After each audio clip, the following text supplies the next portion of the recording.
Salam damai, salam cahaya. Ini saya sekarang saat ini ada di suatu tempat namanya Candi Sambisari ya. Tempatnya asik ini dan lumayan panas. Lumayan panas dan saya mau bicara sedikit aja tentang seni mengendalikan diri.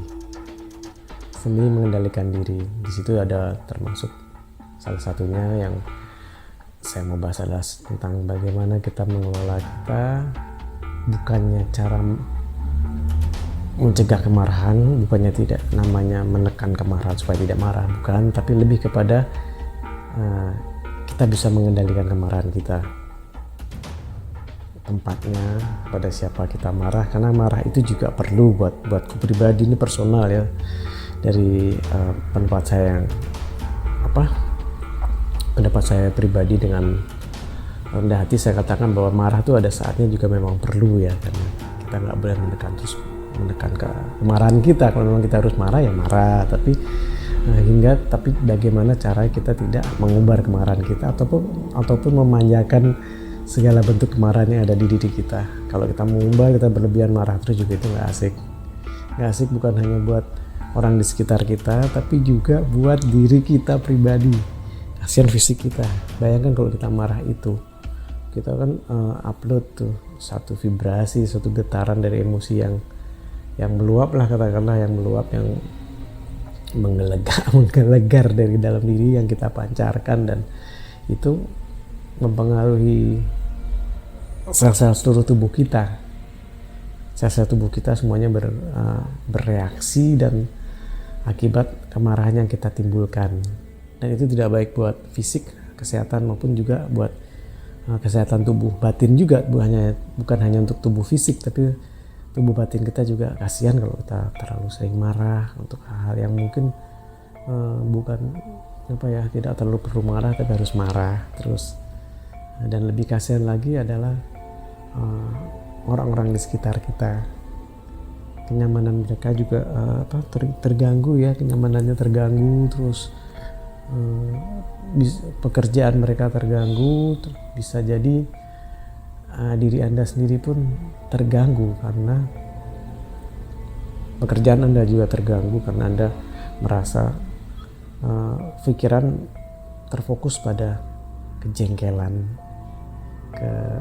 ketidaknyamanan Anda, hingga sampai Anda beraksi marah.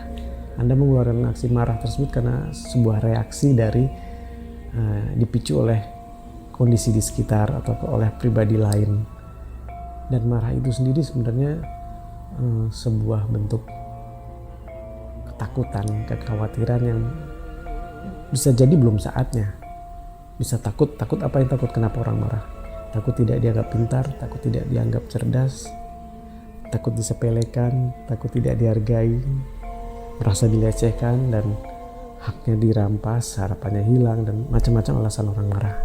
Dan kita bisa buat list masing-masing kenapa kita menjadi marah, kenapa kita menjadi tidak nyaman. Karena kita memang memiliki, walaupun cuma sedikit, memiliki harapan, berharap pada orang lain untuk kita diperlakukan, kita dilihat, kita dipandang, ataupun seperti itu oleh orang tersebut. Saat harapan kita tidak terpenuhi oleh orang tersebut, kita menjadi kecewa, kita menjadi sedih, kita menjadi marah. Dan marah itu sendiri, orang lain, pihak lain hanyalah buat saya adalah trigger, pemicu.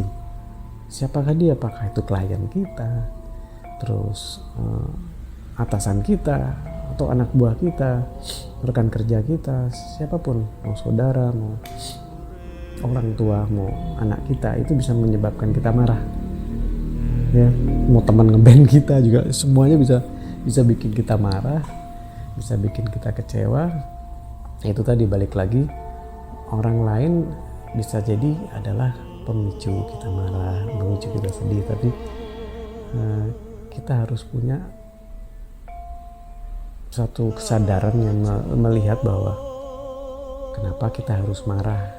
Saat terjadinya hal tersebut, saat kita mau marah, kita harus bisa mengamati. Kita zoom out, lihat ke atas, lihat diri kita sendiri. Perlu nggak kita marah? Apa iya kita harus marah?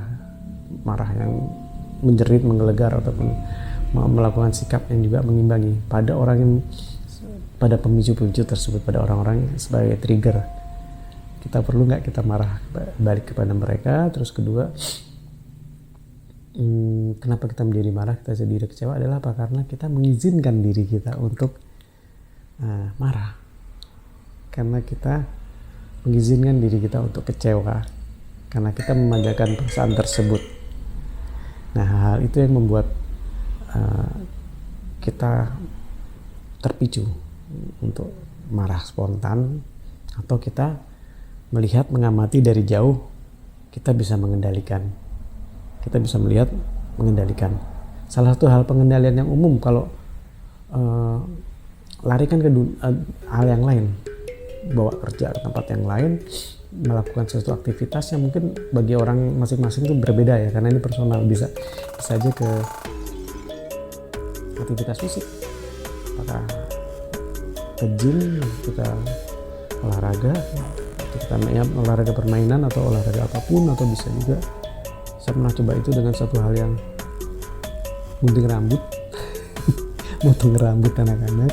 Pernah saya lakukan itu, melukis, paling tidak hal-hal yang di luar. Justru kalau buat saya pribadi, melarikannya ke dunia-dunia yang bukan rutin saya lakukan. Saya rutin buat musik, saya rutin menulis sesuatu, saya rutin syuting, membuat video-video pendek semacam ini, dan saya tidak larikan ke hal tersebut, tapi justru saat ini saya larikan ke hal-hal yang nggak pernah saya lakukan, yang jarang saya lakukan, antara motong rambut, apapun itu.